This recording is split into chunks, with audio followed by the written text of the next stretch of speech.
Coba dengar janji Allah. Ud'uni astajib lakum. Minta kau kepadaku, saya kasih kau. Itu janji Allah, beda janji caleg. Cuma kadangkala kita lebih percaya caleg, lebih percaya kita gubernur, lebih percaya kita wali kota daripada kepada Allah. Tapi sayang, seribu sayang, kita tidak datang meminta kepada Allah. Ada orang mengangkat kedua belah tangan, menghadap ke atas langit, mengucapkan amin. Dia kira dirinya berdoa, padahal tidak. Kenapa? Dia tidak tahu etika dan tata cara dalam berdoa. Kita rajin berdoa memang, Pak, tapi di mana Ki? Di status. Mau Ki pergi bekerja, update status Ki sini. Ya Allah, mudahkan urusanku. Siapa ajar Ki berdoa di status tak? Berdoa selesai sholat, minta kepada Allah. Tidak ada yang mustahil buat Allah. Kalau Allah kabulkan doa Pak, tidak ada kekuatan manusia yang bisa menghalangi. Kecil Pak bayar utang, kecil sembuh dari penyakit. Allah perintah puasa, ayat saja turun. Allah perintah haji, ayat saja turun. Allah perintah zakat, ayat saja diturunkan. Tapi ketika Allah perintah bersolat, oh tidak boleh ayat turun. Rasulullah dijemput oleh 4 malaikat, dipimpin oleh Jibril menghadap kepada Allah. Kenapa? Ini perintah penting, tidak boleh diselisih. Adik-adik tidak puasa tetap Islam, tidak haji tetap Islam, tidak bayar zakat tetap Islam, tapi tidak sholat kafir kalian. Bahkan Imam Syafi'i menjelaskan, menurut mazhab Syafi'iyah, orang tidak sholat haram disolat. Sholat itu kuncinya agama, sholat itu kuncinya surga, sholat itu tiang agama, sholat itu kunci kebaikan. Tidak ada sholatmu, tidak ada pintu surgamu. Tidak ada sholatmu, tidak ada tiang agamamu. Istri yang soleha punya sifat H. Apa itu H? Hemat, pandai mengatur, memanajemen, mengelola keuangan keluarganya. Karena berapa banyak laki-laki akhirnya berurusan dengan aparat hukum dan dihina dan dipermalukan, masuk penjara gara-gara apa? Istrinya tidak mensyukuri penghasilan suami. Apa kek kau sikat di kantor Pak? Apa kek? Masa ini kita sudah 5 tahun menikah tidak pernah kau belikan seemas? Malulah suaminya. Akhirnya apa? Menyalahgunakan jabatan, ketangkap polisi. Gara-gara apa? Istrinya tidak mensyukuri apa yang Allah berikan kepadanya. Ibu, ibu, dengar ini. Semua laki-laki ingin membahagiakan istri. Semua kami laki-laki ingin memberikan apa yang diinginkan oleh istri. Belikan emas, belikan kamar yang baik, kasih sesuatu yang apa yang dia mau, kasih intan berlian. Tapi apa boleh buat? Rezeki dari Allah, bukan kita yang ngatur, tapi Allah. Sama jenis kerjaan kita, sama pekerjaan kita, sama kantor kita, tapi demi Allah rezeki kita masing-masing beda. Ada 3 kewajiban Allah, ada 3 hak Allah yang tidak boleh dicampuri oleh manusia. Itu rahasia Allah, itu menjadi hak prerogatif Allah, tidak boleh manusia campuri. 3, apa itu? Jodoh. Ini rahasia Allah. Biar kalian mau sekali, kalau bukan jodoh tidak jalan. Pacaran 11 tahun tidak jodoh, tidak masuk.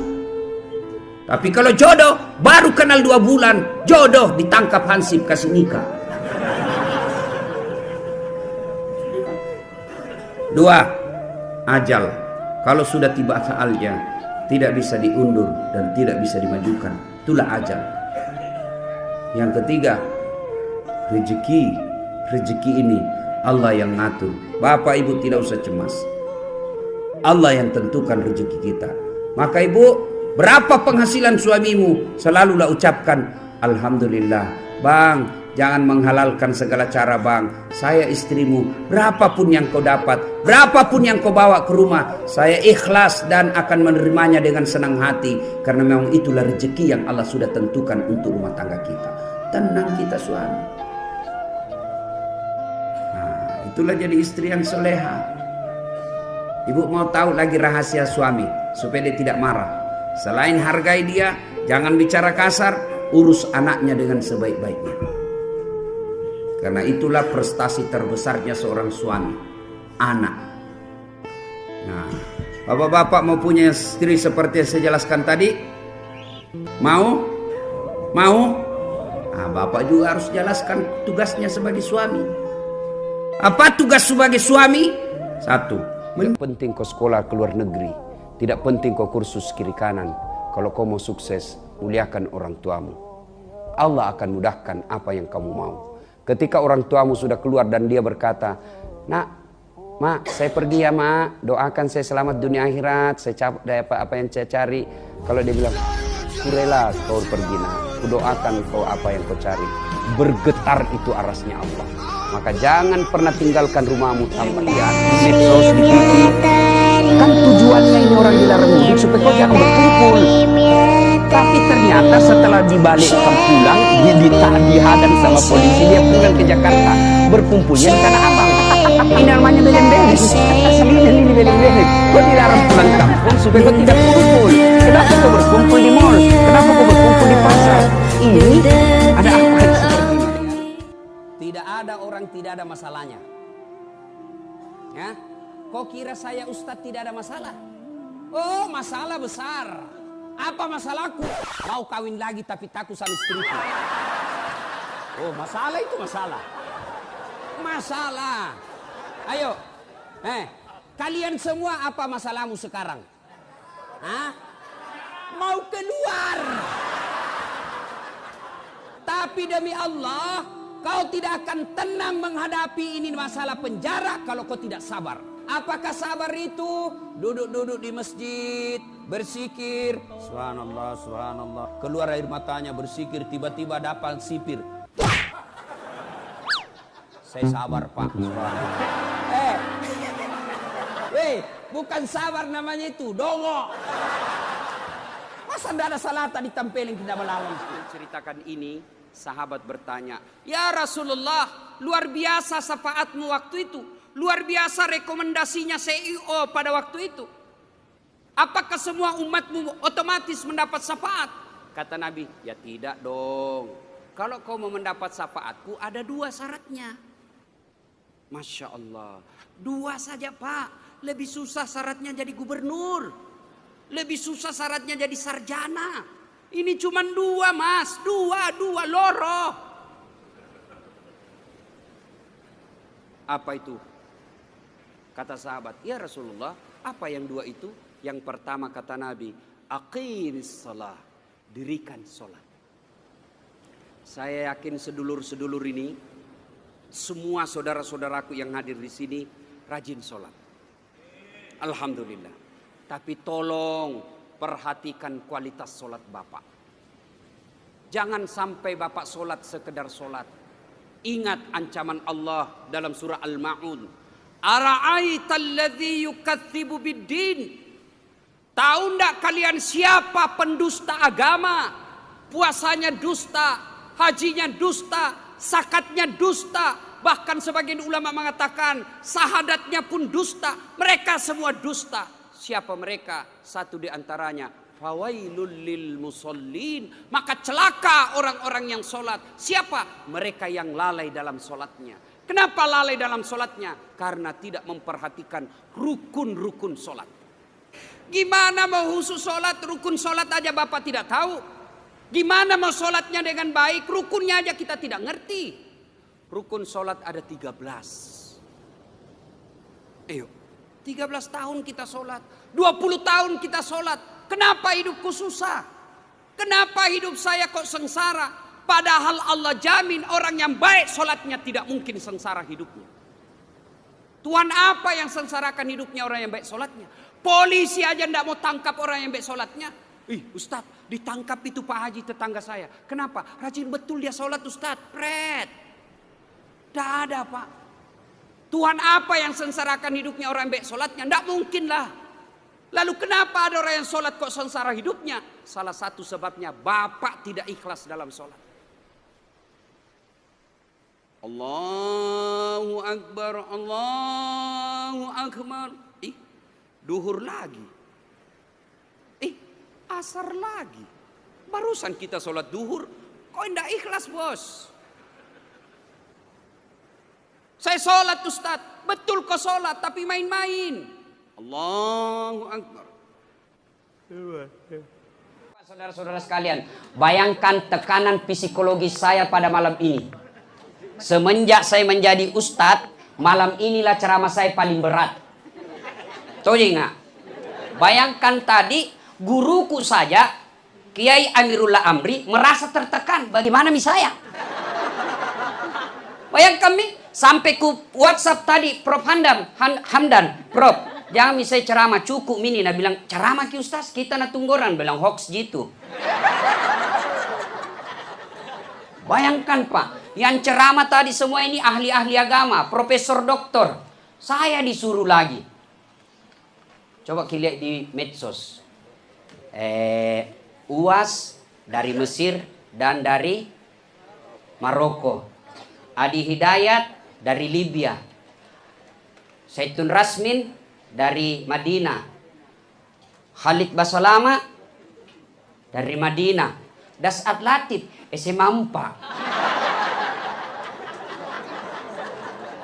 Coba, bagaimana saya tidak tertekan malam ini, luar biasa.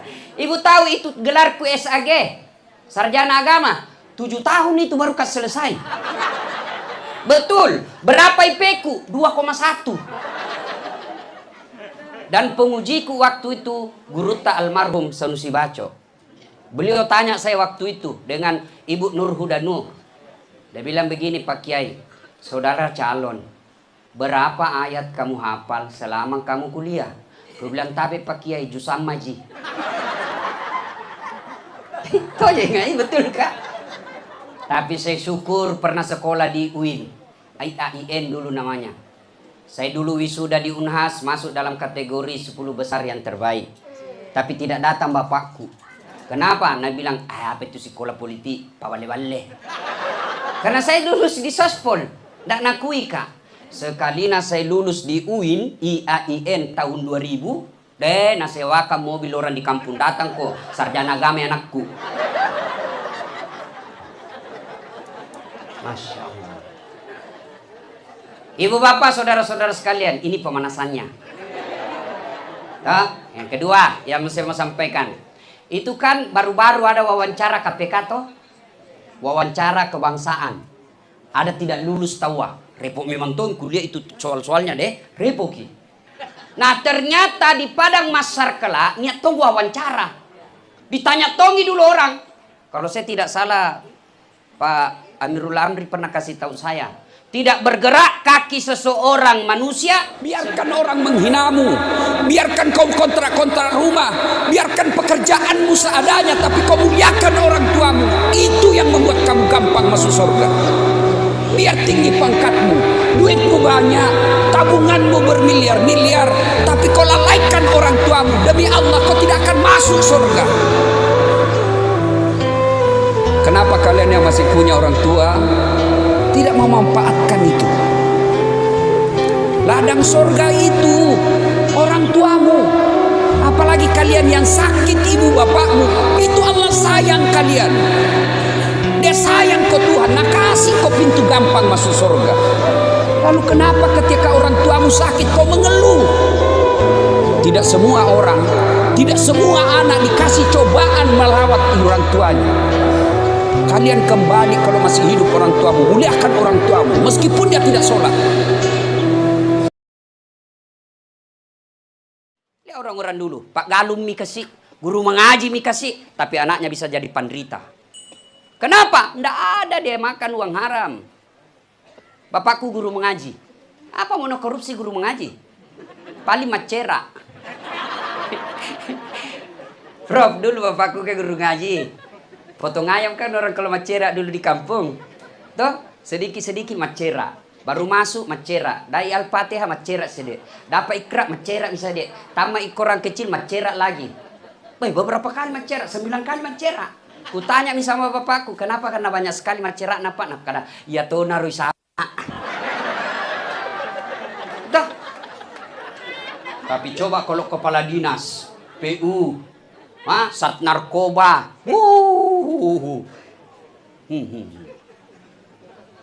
suaminya tidak mau tapi istrinya yang menghasut. Apa kek di situ Nusika? Apa? Coba. Ayo, berapa banyak akhirnya suami yang korupsi gara-gara istrinya tidak mensyukuri penghasilan suaminya. Lihat Meki sekarang. Saya diprotes sama ibu-ibu tentara. Ustadz kalau ceramah kenapa banyak kipas perempuan? Istri-istri. Saya bilang, nonton Meki juga mama dede. Habis itu kita sebagai suami tidak ada harga diri tak. Jadi orang kalau dengar ceramah jangan baper. Bu, itu nih perempuan karena perasaannya melibatkan, akal dong dipakai. Takbir!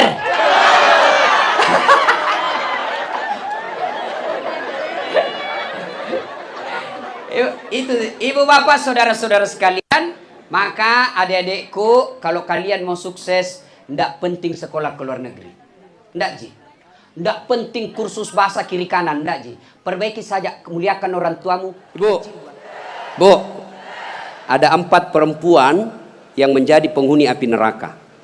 Dengar ini, terancam ibu-ibu.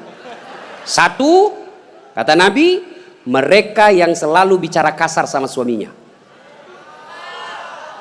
Apa kau anak muda, ada istrimu? Boleh marah sama suami, bu, boleh marah manusiawi, tapi jangan memaki.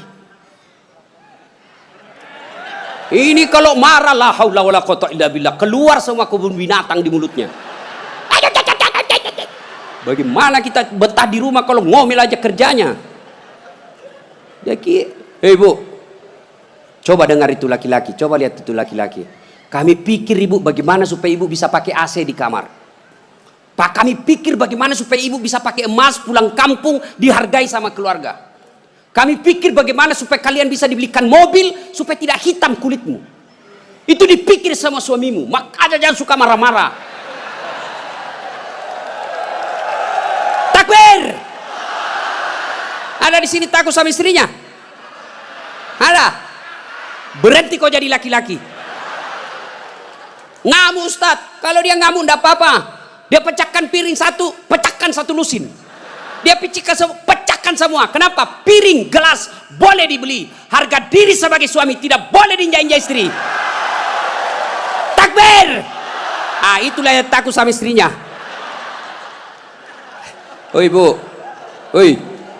1, perempuan yang menjadi penghuni api neraka yang suka bicara kasar. Boleh marah tapi jangan memaki.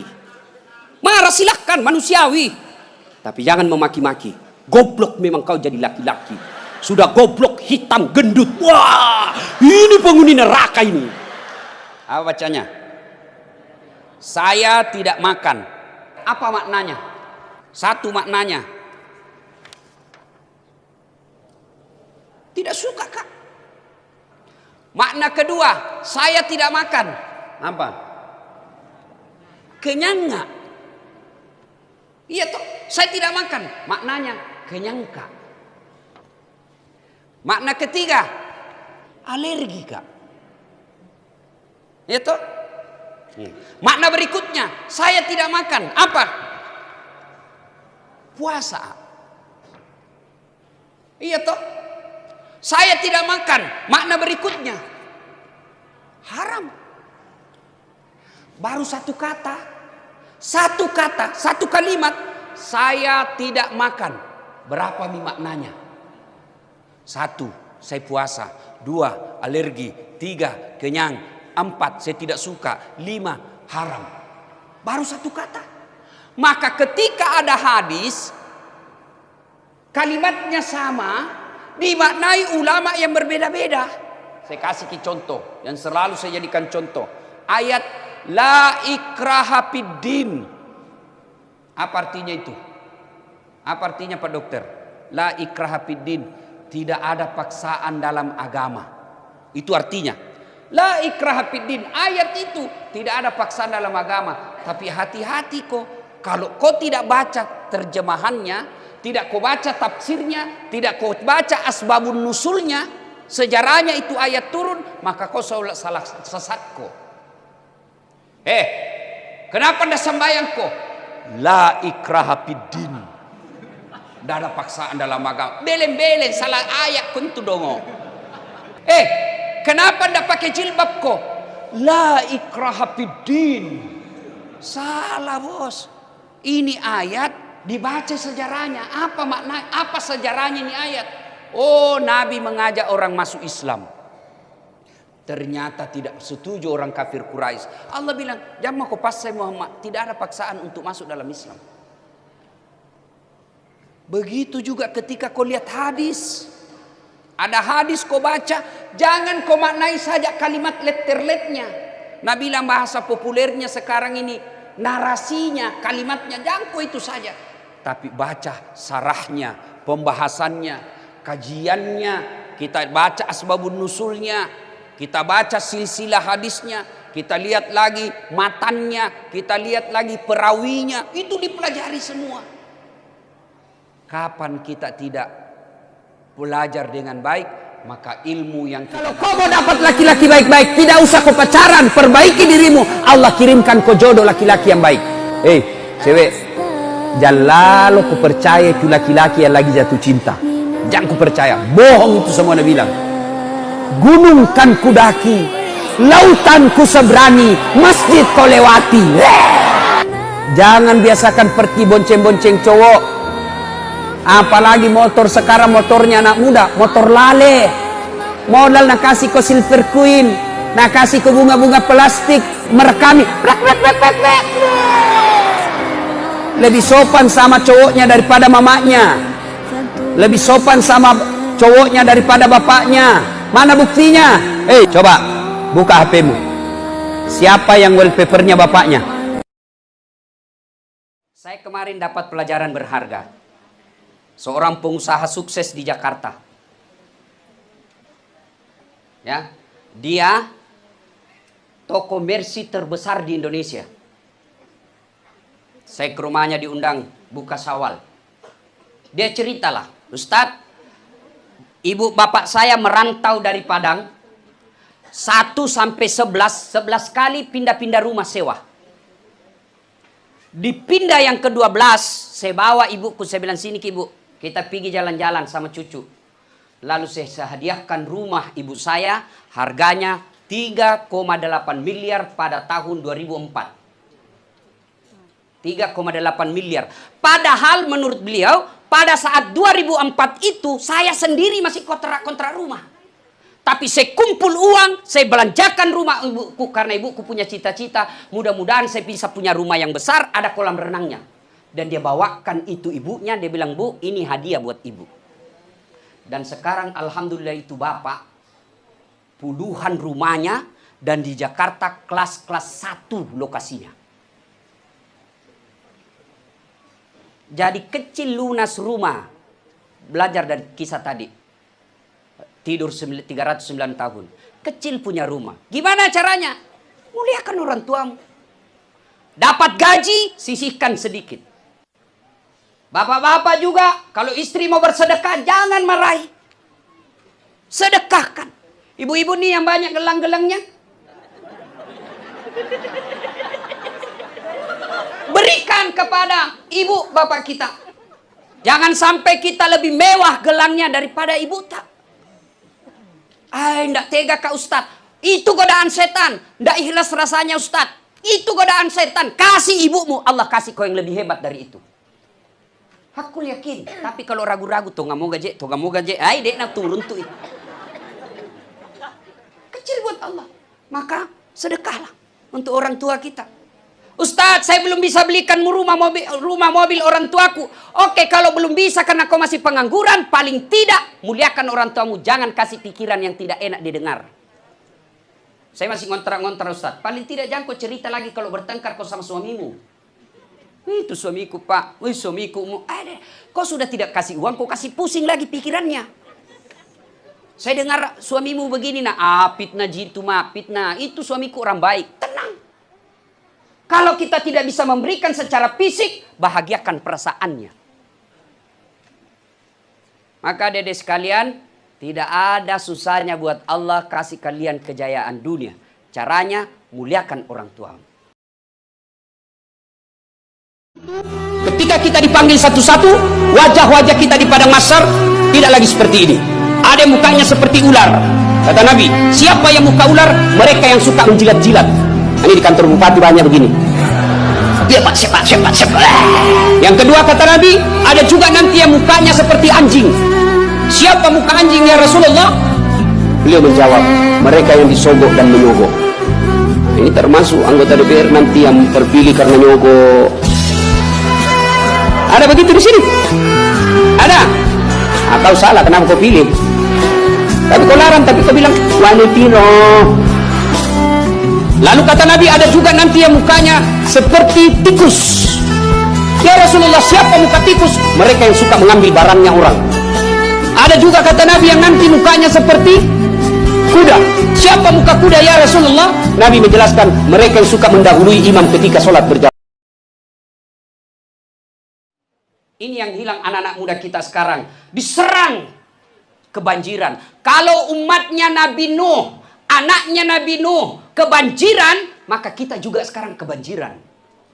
Ini golongan pertama tadi ini kan, maka ikuti siapa tadi? Ashabul Kahfi. Itu contoh pemuda yang hebat. Ali bin Abi Thalib dan lain sebagainya. Yang kedua, ada pemuda yang kurang ajar. Siapa? Ya, paling gampang dilihat itu Kan'an. Siapa yang tahu Kan'an? Ku kasih ku hadiah. Siapa? Siapa? Anak muda, bukan orang tua. Anak muda, siapa? Ku sari ku hadiah. Cepat kau. Siapa yang tahu Kan'an? Siapa? Mana? Siapa? Sini kau dulu sebelum dijawab. Pertanyaannya, ku sari ku hadiah. Sini kau cepat kau, Banser. Sebelum kau jawab, ada passwordnya. Siapa namanya neneknya Ustadz Amirul Amri?